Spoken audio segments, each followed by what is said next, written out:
Good evening.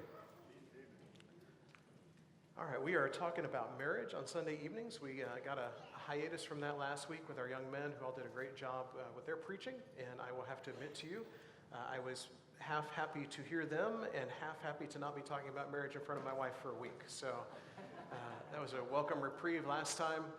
On the way here this afternoon, Stacy asked me what we were talking about, or it might have been on the way to lunch, I don't remember now. But she asked me what we were talking about, and I said we were talking about fall and winter tonight. And she said, well, hang on, we talked about spring last time, and that's not the order things are supposed to go in. She's an accountant, so this is how she thinks. And I said, well, first of all, in the book, if you were to read the book that we're going from, he actually starts with winter, and his reasoning behind that is a couple things. One, winter is the beginning of our calendar. They're in January. And two, most people, when they go to counseling, they're in winter. And so we'll get to that in the second half tonight. But I wanted to end on the good note, so I'm saving summer for the end of it. And that's kind of the reason why we're doing this. So if you're an orderly person and the seasons are out of order, I'm sorry, but that's just kind of the way we're going to do it. And so then her follow-up question was, well, what stories are you going to tell about fall and winter from our life? And I said, well, I've done everything right in marriage, so it's kind of hard to draw my own. And she kind of gave me a side eye at that point. But I was drawn to so many. Honestly, we wouldn't have time for a sermon if I were just to start listing the ones of things I've done. But there were a few that came to mind, and the one that kind of came to mind the most was when I was a youth minister. Thorne, take notes on this one. You never want to do this down the road. When I was a youth minister, we had this trip that we would take to Little Rock from Searcy. And we would go skating, and we would go to the Casa Bonita. Do you remember that in Tulsa? We had one of those in Little Rock, too, where you raise a little flag when you want more stuff. And we would have a lock-in when we came home from all of that. Now, I don't know what crazy youth minister invented this. I just kind of caught on to it after I was there. But we would start with the Casa Bonita, and then we would go to start skating at 10 o'clock that night. When the skating rink closed, they gave it to our groups. And then we would go back to Searcy, to our youth rooms, and have our lock-in part. And so the day we were going to go, what always happened with our youth group was we always had somebody sign up late to mess up my whole driving scheme. And so, Thorne's already nodding, he gets this, but so we had two 15-passenger vans and a 30-passenger bus there in Searcy. And so it would either be, 32 people would sign up, or 47 people would sign up, or 62, whatever it may be. And I would always have planned for a certain number of drivers, and then there would always be an overage. And I was fortunate as a youth minister that my wife would generally bail me out at that point. And so she would go along and drive. Now the problem was, my wife had a cast on her left leg and was on crutches. And she still was kind of the emergency person, and so I talked to her that afternoon and I says, how do you feel about driving a church van with a cast on your left leg? And she said, I could probably do that. So somewhere along the way to Little Rock, it begins to pour down rain. Our first stop is the Casa Bonita. We pull up, we're kind to our teenagers, so we pull up to the door to let them get in the rain. And I go and park, and my first thought is, there are 45 people or whatever waiting inside for me to pay for Casa Bonita so they can eat. And so I run from my van to the door, and I get there, and one of the other chaperones says, where's your wife? And I thought, uh-oh. Where's your wife and her baby? And the crutches that she's on right now, out in the pouring rain. And I realized I have forgotten my wife in the van because I'm anxious to get here and get paid, and I have messed up. And that story has lived on in my family for generations now at this point. And I'm reminded of that from time to time because I don't always think things through all the way. There was a time where I couldn't figure out what to get my wife for Mother's Day, and I knew she had mentioned wanting a TV Guardian for our TV. I don't know if you remember these, but they're the magical little devices you would plug into your TV, and if someone said a bad word on TV, it would mute it, and if you had your closed captioning on, it would put something else up on the screen there for you to kind of keep the story going, but not the bad word. And I knew she wanted one, and so I bought her one for Mother's Day and made the comment, this will help you be a better parent. This was early in marriage, by the way. And I realized pretty quickly this did not carry with it what I had hoped, the thoughtfulness and the love that went along with this. Now, I say all that to say this. We in marriage sometimes, at least me in marriage sometimes, do dumb things. And what we do with that is what changes everything. And whether we're willing to be patient with each other, try to work our way through, or let those things just start piling on one another and making that what things are about. So as we look at fall and winter, they're kind of negative seasons on the front end and on the surface, but I hope we can take it in a positive direction as we go. So as we begin, we're going to start where we did last time with kind of our baseline of marriage from Ephesians 5. We'll repeat this every time, it's on purpose. I will also tell you, by the way, the nature of tonight's is a little scripture light. I hope you won't accuse me of preaching scripture light, because we literally preach through New Testament books on Sunday mornings, so it's not like I don't like scripture. But just the nature of this one tonight is a little more practical stuff, and we'll get into scripture in the latter part. Submitting to one another out of reverence for Christ, wives, submit to your own husbands as to the Lord. For the husband is the head of the wife, even as Christ is the head of the church, his body, and is himself its Savior. Now as the church submits to Christ, so also wives should submit in everything to their husbands.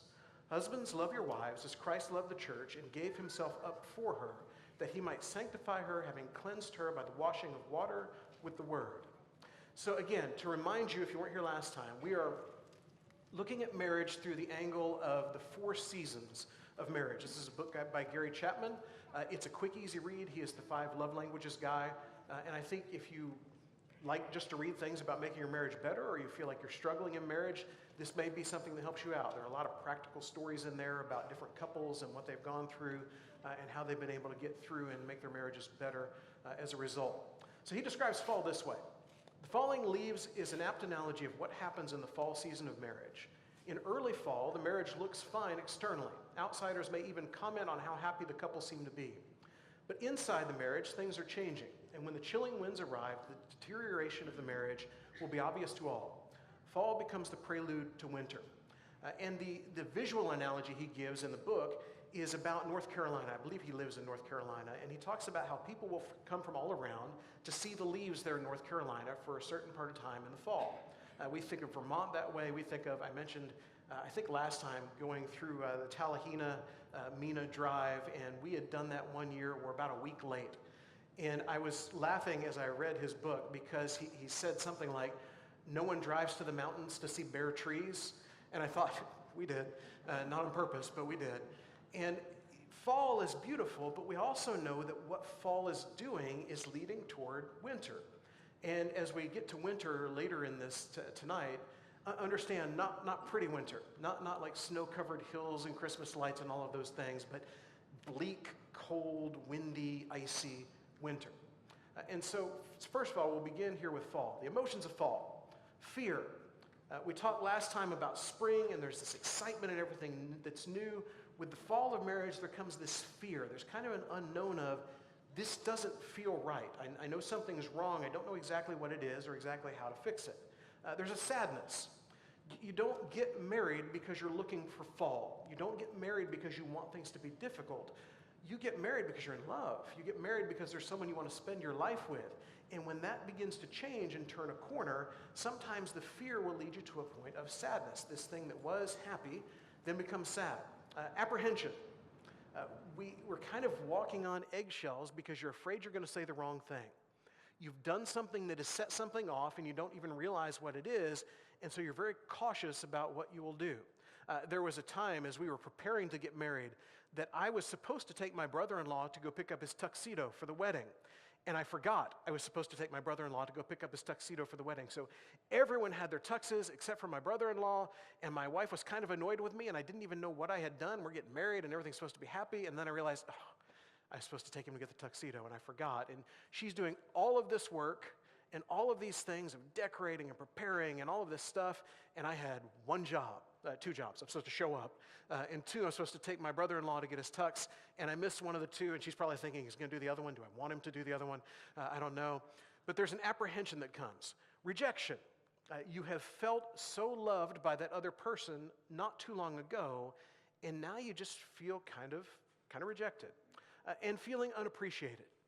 If they loved you and they appreciated you the way they used to, you wouldn't be here, would you? And so you feel like, well, I just am not appreciated the way I once was. And even though oftentimes the other person is not trying to communicate any of these things, that's the end result. The attitudes of fall. There is a concern. Generally speaking, if you're going to go find newlyweds and say, how would you describe your marriage? Concern is not on the list of descriptors. There are a lot of ways they would say it, but they wouldn't think they're concerned about it. But now there's this level of concern. I know something's up. I know we need to do something. I don't know exactly what it is. I'm a little fearful and apprehensive of the emotions that I feel, but also my attitude now is one of concern. I want to do something about this. Uncertainty. We're mostly not marriage experts. I admit to you, I get up here and talk about it, but I probably am not always the most qualified person to be up here talking about it. And so we don't quite know exactly what it is. We know something is up, but we don't know what to do about it. And then blaming. Generally speaking, we don't think it's our fault. We think it must be somebody else's fault. So either it's your spouse or it's some other forces that are at work on your marriage. And we don't often look in the mirror and realize, okay, there's some things that I have done here along the way. Being there inside the Casa Bonita where it was warm and dry, paying for the bill to be reminded my wife with a cast and crutches and a baby are all still out in the parking lot waiting for some sort of assistance. That's my fault. I can't blame that on anybody else. And in marriage, oftentimes the struggles that we have really kind of rest on us, and we don't need to look to blame. The actions of fall. The number one, and you may look at neglect and apathy as the same thing. I think they're slightly different. But this is the thing that everyone they looked at in the research for this book came back to neglect and apathy. It came back to, you just didn't realize it was going to take this much work to get it done. You know, you get married, you have the honeymoon, everything's just supposed to kind of be, and sometimes you got to work at it. And we don't always know how to. And so our result from that is that we just tend to step back and assume things will happen. And that's where the apathy comes in. If I just kind of leave this alone, it will fix itself. And we've talked over the last couple weeks about how that's not really how life works, is it? You don't generally leave something alone and then it just takes care of itself. Generally, we have to put work into it, do something to make it better. Third, unresolved issues. There are things out there that we are apathetic about that we just feel like, I'll push it forward, or I'll ignore it. And so you have these issues that you need to approach and you don't, and then sometimes that will lead toward infidelity. Now, I realize that here we'll probably have this line of, shouldn't that fall into winter, Brian? Maybe so, and it probably makes its way into there too, but a lot of times, these things that seem kind of minor on the surface are what lead to infidelity. Because what most people don't seem to understand about the affair is it's not a physical thing all of the time. Usually there is a lack of something within the marriage that drives someone in another direction. Now, that's not to take the blame off that person. They still are very much responsible for their actions, but it's not often a physical thing that's leading them there. It's a lack of communication. It's feeling a lot of these things that we talked about, feeling rejected or unloved or unsure about things, and you find someone else that you feel like understands you better than your husband or wife does, and then you find yourself in that spot. The climate of fall. You are drifting apart, and a lot of times that may be the language that people use just because they can't define it exactly. You say what's wrong, and they can't really describe it or tell you what it is specifically, but they just know we just don't feel as together as we once felt. Or disengaging. These are people that live in the same house or in the same apartment, but it's almost like they're roommates, not husband and wife. It's almost just like they're people that kind of coexist and they're there together, but they're not really there together. When I look at fall and winter, by the way, there are moments that I have had where I have done silly things that fit into these categories, but when I think of fall and winter, I always think of my grandparents. I grew up in my grandparents' home with my mom, who was a single mom, and my grandparents lived in the same house, but I would not describe it as love.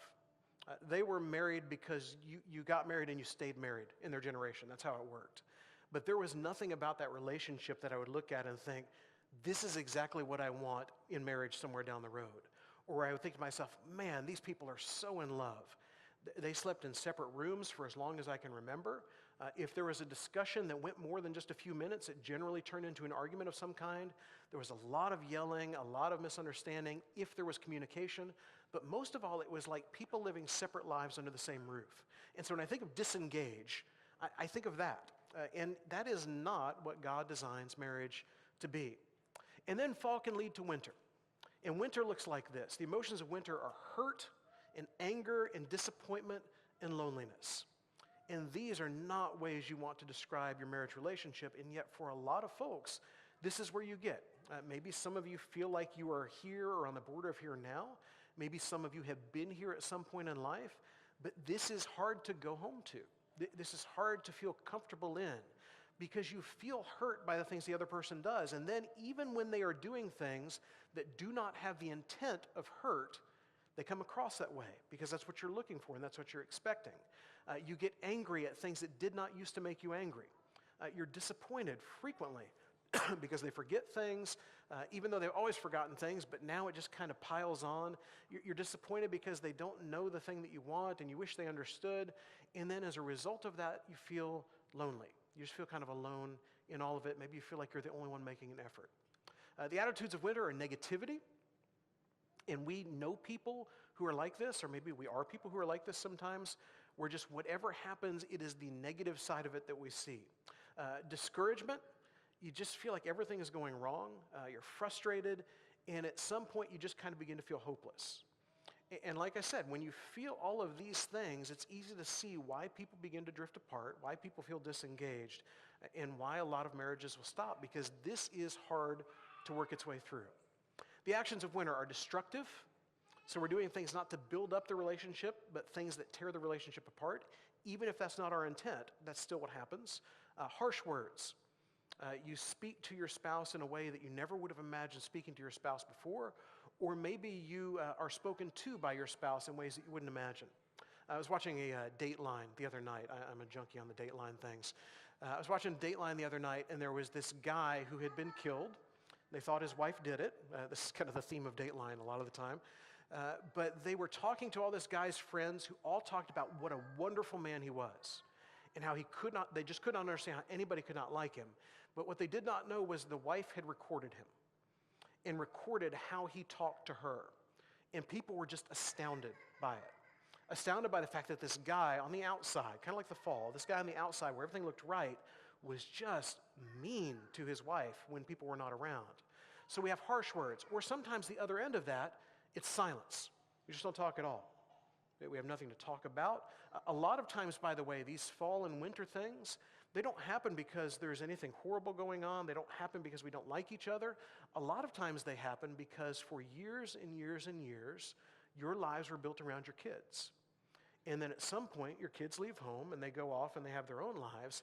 And your life is no longer about going to ball games or to band concerts or to choir things or to drama things or whatever they may be. It's just the two of you again.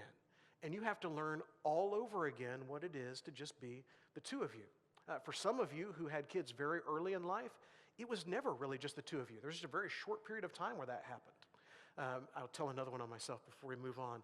There was a period of time when we were early on in marriage and my wife was pregnant with our first child where she was put on bed rest. We lived in a 2-story townhouse. Our bedrooms were upstairs. The living area was downstairs. I would come home at lunch and I would bring her lunch because I was a loving husband, and I would take it upstairs to her, and I would give her the lunch, or sometimes I would even make it and take it upstairs to her, and then I would go back down and watch SportsCenter while I ate lunch. And I would go back up to say goodbye before I left and wonder why she was kind of teary-eyed, and I realized that I'm the only human contact she has on bed rest, and I've spent that time watching SportsCenter downstairs. Did I mean anything by it?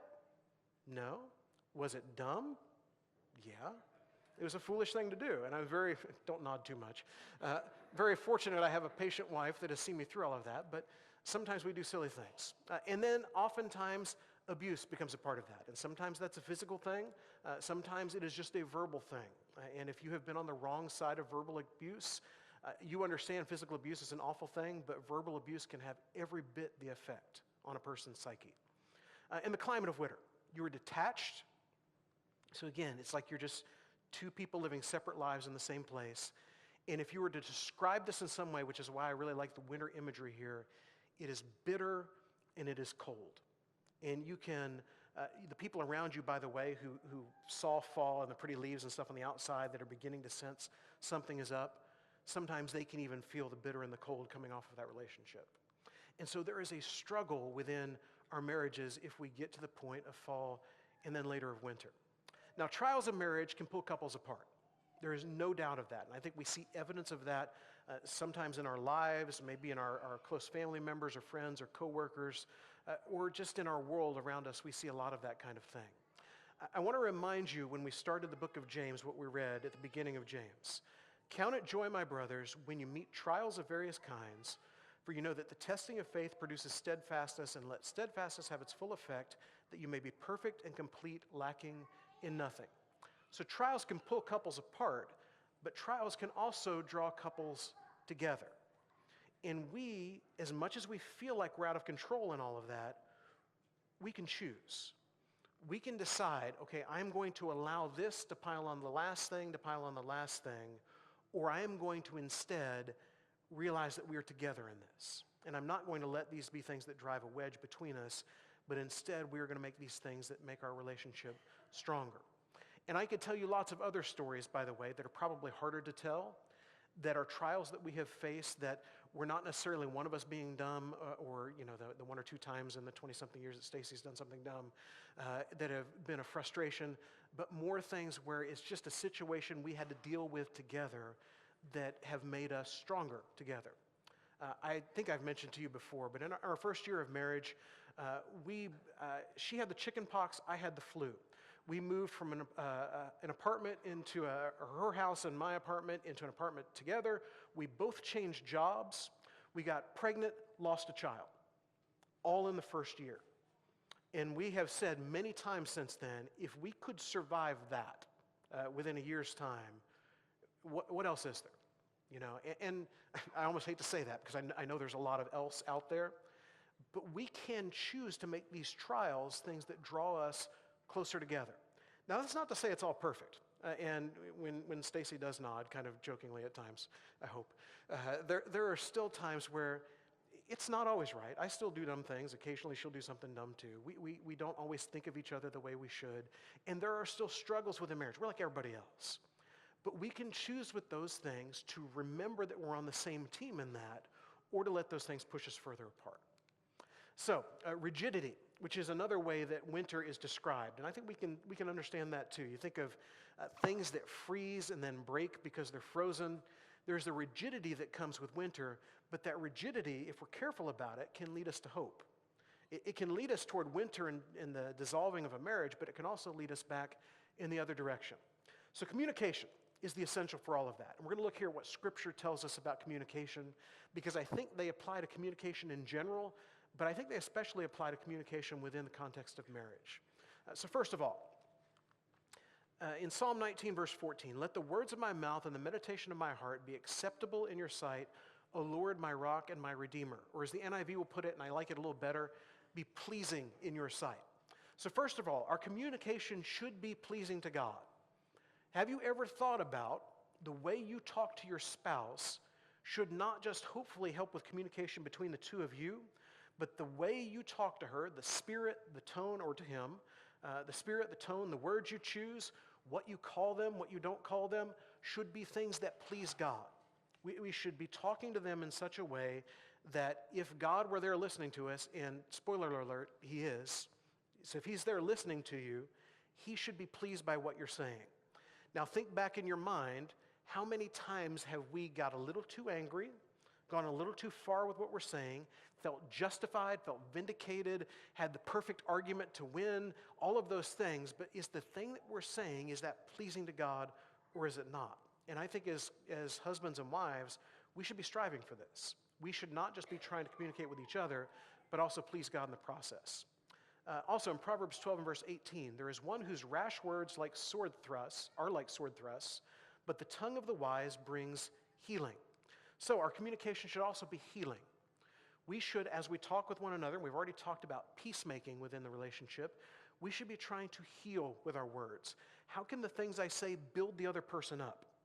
How can they, if they are frustrated with things, if they feel alone, if they feel dejected, how can I reassure her, how can I reassure him that they are loved by me, by God? How can we be people who heal with our words instead of tearing down with our words? In Matthew 7, the words of Jesus, why do you see the speck that is in your brother's eye, but do not notice the log that is in your own eye? Our communication should be introspective, and that's a big word way of saying we should be looking at ourselves and being honest about who we are too.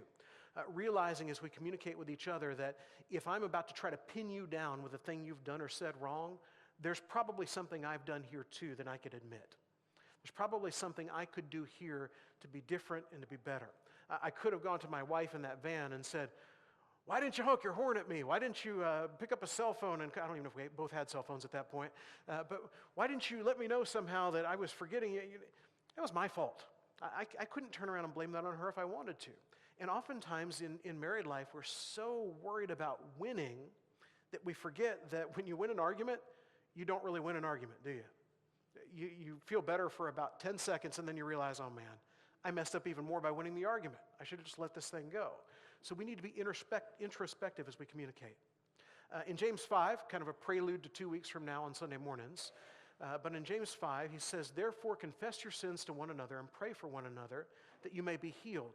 The prayer of a righteous person has great power as it is working. Now, we could have just talked about prayer with this, but we'll talk about that in a couple weeks on Sunday morning.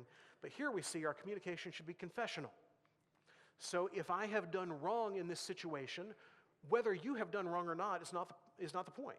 Is not the thing I need to point out, because most likely, if you have done wrong, you already know that. And maybe there is a time to point that out if you can't see it, but not to begin. To begin, what have I done wrong here?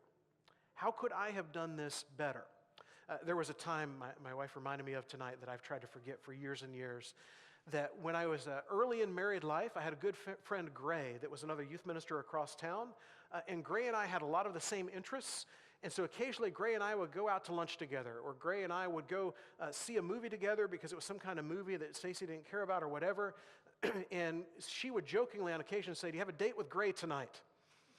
And I would say, it's not a date, we're just friends. But I realized very quickly that I'm spending too much time with the guys and not enough time with my wife. And I need to adjust that. And I probably did get defensive about it at the time. I probably tried to explain why it was okay and all that stuff. But what I needed was confessional. What I needed was, yes, if you did this all the time, it would probably bother me. And I would probably feel alone and not feel like I was being valued. And I'm sorry. And I will try to do better about that. And I did better about that eventually, I think. But it took me a while to get there because I was more defensive and not confessional as I should have been.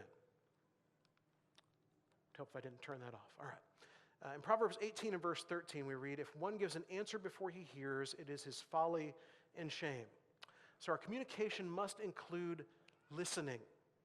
And I mean really listening. And for those of you who struggle with this, I don't know what tools you need to fix that. We'll get to some practical tools at the very end here. But you have to truly listen to what is being said. I read somewhere last week that the average person listens for something like 6 to 8 seconds before beginning to build their own defense and argument. And so if whatever the core of it is said 15 seconds in, you missed it completely. And if they talk for a minute, that last 45 seconds was a total waste. You have no idea what they've said. When it is our spouse, we have to truly listen. And listen before we speak, listen before we try to build our defense, listen to what is being said. And a lot of times what helps with that, by the way, is listen actively. I know this is one of those psychology tools that a lot of people don't like, but after you have really listened, and maybe that means if your phone is in your hand, put it down. If you're somewhere where the TV is on, if you have the technology, pause it or turn it off.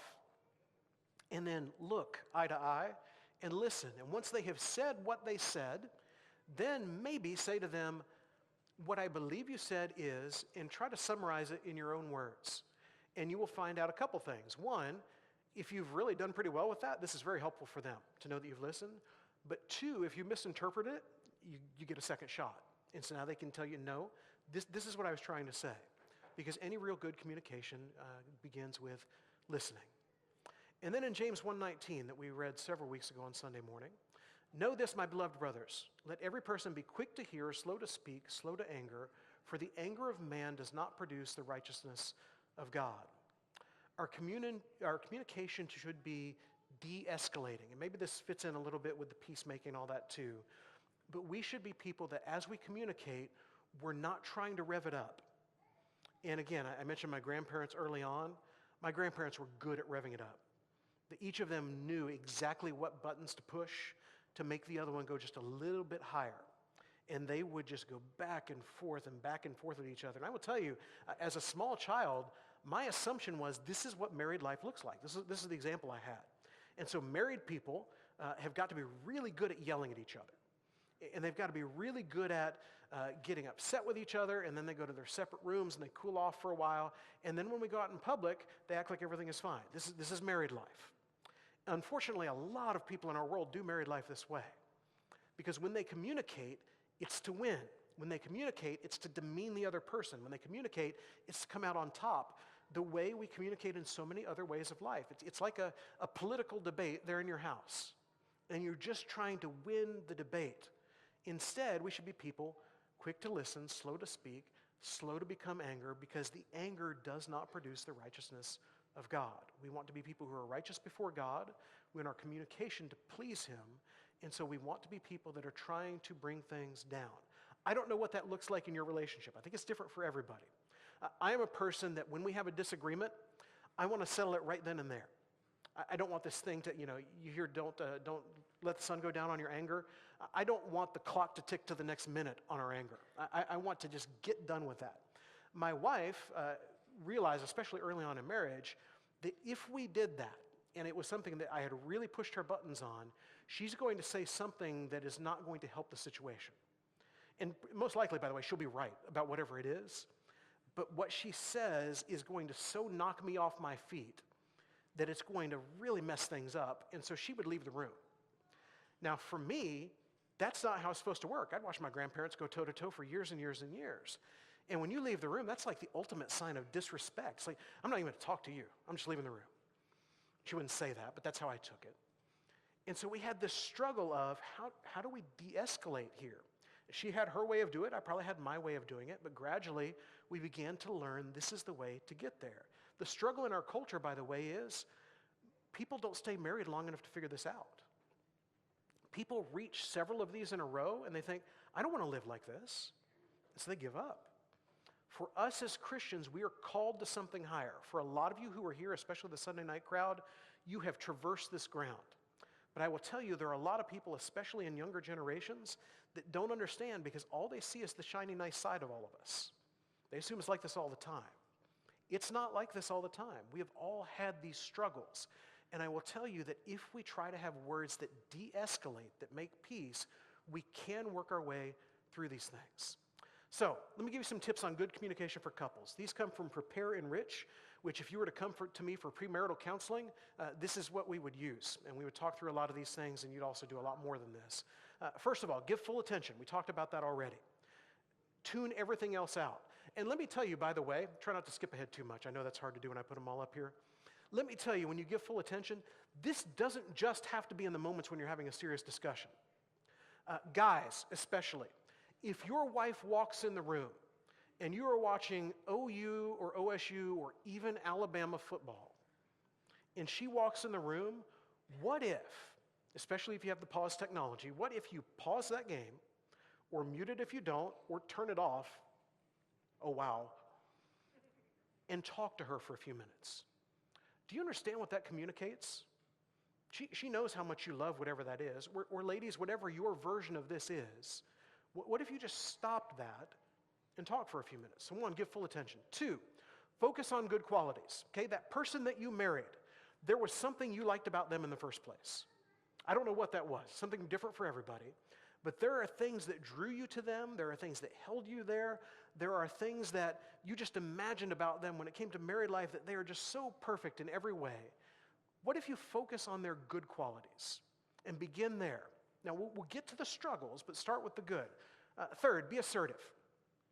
Don't let yourself be walked over in it. Now, I know this is hard to find the line between assertive and peacemaking and de-escalating and all of that, but you do need to represent yourself well here, so be sure about what it is you're going to say. Fourth, use I statements rather than you statements. Okay, that is to say, don't say, you always do this, especially the you always and the you nevers, by the way, stay far away from those. But don't say, you do this. Instead, something like, I feel like this when you do this. And so you're taking the focus off of the thing they've done and a little more of how it affects you. And so you begin to feel, okay, this is not just you, this is a little bit of how I interpret it. And it's also something that doesn't quite put the wall up for them, where they can hear it a little less defensively. 5, avoid criticism. And if for some reason you have to criticize, because sometimes that comes along, or have to make a critical or a negative statement, try to balance it with positive things. In the Prepare Enrich material, they would say 1-to-1. I'd go further than that. I'd say 2-to-1, 3-to-1, 5-to-1. Try to get as much positive in there as you can to lessen the hit a little bit of the negatives. Sixth, listen to understand, not to judge. Okay, part of this is the listening not to build your own argument, but listen to really understand the other person. They are the same reasonable, wonderful, loving person you married way back when. And life may have changed along the way, but there's still that within them. So listen and hear what they have to say. 7, use active listening. That's what we described earlier, which is, what I hear you saying is this. And don't talk long enough so you can actually hear. Number 8, avoid blame and work as a team. Generally speaking, whose fault it is, it just doesn't matter. There's a problem that's there. Now, is there a part of you that wants to attach blame to everything? Absolutely. We're kind of geared that way. But in the end, whoever started this, that's not the point. How are we going to resolve this is the point. And we are not adversaries in this. We are working together as a team. We got a game, ironically, right before all the COVID stuff, called Pandemic. It's a board game. I promise we didn't cause this. But we got a game called Pandemic, and the way that game works is not like other games work. Other games you all play against each other. In this game, you play as a team. And the 4 to 6 of you, however many is that play the game, each of you has a job to try to stop the pandemic. And you work together against the pandemic instead of working against each other the way you do in most games. Marriage is like that. It's not me against you, it's the two of us trying to make this work together as a team for each other. Number 9, make a wish list. Now this sounds like this. This is not just some pie in the sky kind of list. Make a list of 3 things, and I would encourage each of you to do this if you have any struggle at all. 3 things that you wish there were more of or less of in your relationship. Write them down, actually on paper, and then sit down and talk about them one at a time. Don't do all 3 of yours and then all 3 of theirs. Do one of theirs, one of yours, and say, this is the thing I wish for, and this is how I would feel if this happened. And then the other person, as they're hearing it, say, this is how I interpret what you've just said, and this is how I think it would affect us as a couple if this happened. And I think you will be amazed to realize some of the things you see as deficiencies in your relationship, you both see it. And when you're reminded that you're on the same team trying to work towards that, instead of trying to get your own way in all of this, a lot of these problems can begin to be solved. And then number 10, if none of this is helping, seek counseling. There are too many good Christian marriage counselors out there for you just to give up. And if you are anywhere near that point in marriage, don't let that be the result. Try to take steps. And this, by the way, takes both of you. The author mentions several times within the book, it only takes one person within a couple to go from fall to winter, or from winter to completely out of the relationship. It takes 2 to turn it the other way. And so both of you have to commit to this. And there are a lot of ways of that. There are marriage counseling. There are a lot of marriage seminars that come around. And by the way, I'll let you in on a little hint.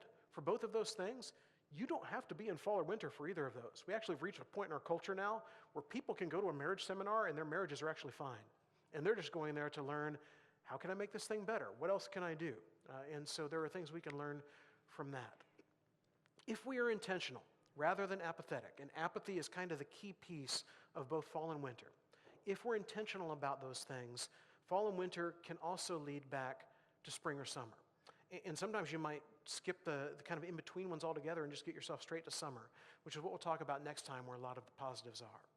So where are you? And that's probably a lot of the struggle. And if you feel like this is something you need to talk about together, I'd encourage you to do that.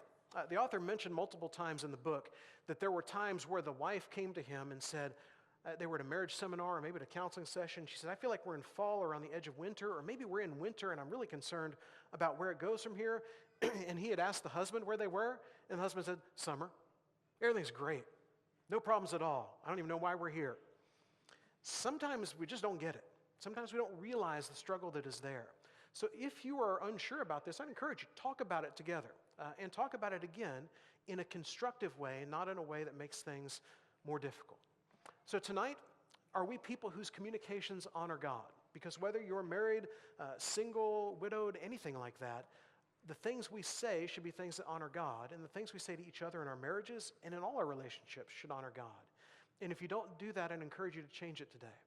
If you've never followed him for the first time, maybe you grew up in a house where there were parents or grandparents that just yelled at each other all the time, and you didn't see God in all of that. You can begin to follow him tonight and end that cycle. You can be something different in life. You can take him on in baptism, change your life forever. Or if you need to come back to him, you feel like you have just not been who you need to be, and you want to be part of his family again, if there's some way we can help you, please come while we stand and sing.